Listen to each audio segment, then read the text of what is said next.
Go yard. I got so much motherfucking design on right now. Break it down, bring it back, make it clap. I got 3 old thoughts, new block, where that thing. Bitches on my line, and you know they come straight. Hai teman-teman, saya Nasya Aurelia akan menjelaskan tentang penerapan perencanaan pajak atau tax planning dari PT Royal Sultan Agung Tbk. Nah, PT Royal Sultan Agung Tbk ini telah beroperasi sejak tahun 1995, di mana PT Royal Sultan Agung Tbk telah mampu untuk menciptakan berbagai macam produk, seperti gas quality rings, blower quality rings, gas open burner with stand, countertop electric cradle, dan sebagainya. Sebagai pionir yang berfokus pada pendingin dan peralatan dapur komersial, PT Royal Sultan Agung Tbk bekerja sama dengan lebih dari 20 perusahaan loh. Kantor pusat, nama perusahaan PT Royal Sultan Agung, tahun berdiri 1995, jenis perusahaan penjualan peralatan dapur komersial, alamat kawasan industri, Pulau Gadung, Jalan Rawa Gelam 4 nomor 5 Cakung, RW 9 RT 9 Jatinegara, Kecamatan Cakung, Kota Jakarta Timur, Daerah Khusus Ibu Kota Jakarta 13930 Indonesia. Kantor cabang Banjarmasin, Medan, Makassar, Palembang, Pekanbaru, Surabaya, Semarang, Jakarta. Jenis produk antara lain untuk penyimpanan unit display, unit distribusi, serta unit promosi, produk makanan dan minuman segar dalam bentuk beku ataupun dingin. Vetra adalah merek yang diciptakan pada tahun 2008 untuk memenuhi permintaan peralatan dapur.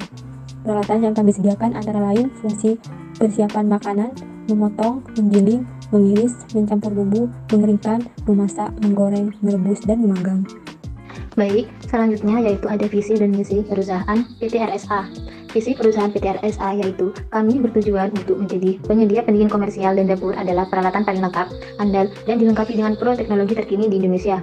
Misi perusahaan PT RSA yaitu kami berusaha memberikan solusi untuk kebutuhan peralatan pendingin komersial dan peralatan dapur yang berkualitas tinggi dengan harga terjangkau, serta layanan penjualan dan purna jual yang profesional.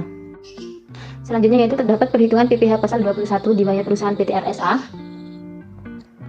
Berikut perhitungan PPh pasal 21 dibayar perusahaan yang diterapkan PT RSA sebelum tax planning.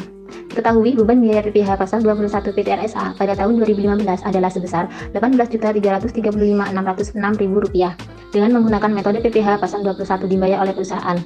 Pada metode ini, perusahaan akan menambah pengeluaran sebesar Rp18.335.606.000 untuk membayar PPh pasal 21.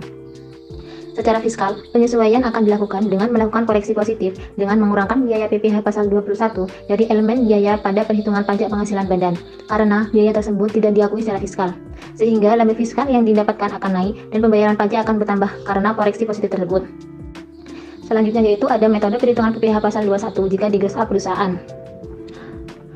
Berikut dapat dilihat bahwa jumlah tunjangan pajak sebesar Rp15.410.047 adalah sama besar dengan jumlah PPh pasal 21 terutang, sehingga karyawan tidak akan dimotong PPh pasal 21.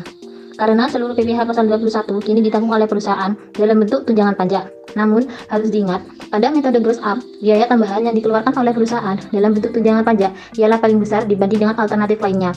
Namun, memiliki sisi positif, yakni semua biaya tambahan tersebut diakui baik secara komersial maupun fiskal.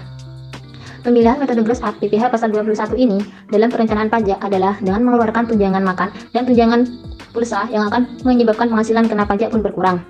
Perhitungan tax planning laba rugi PT Royal Sultan Agung 2015. Diketahui bahwa laba sebelum dilakukan penerapan pajak mengalami kenaikan sebesar Rp38.059.657. Hal ini karena ada penambahan biaya yang sebelumnya tunjangan pulsa dan makan menjadi take home pay karyawan, dan kini tunjangan tersebut dijadikan elemen biaya pada perusahaan sebagai pengurangan pada laba perusahaan.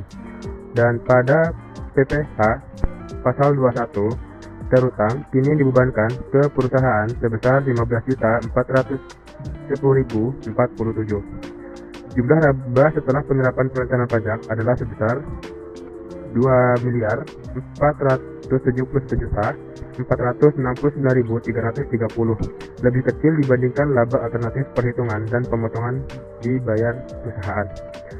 Perhitungan PPh terutang atas alternatif metode PPh pasal 21 dibayar perusahaan.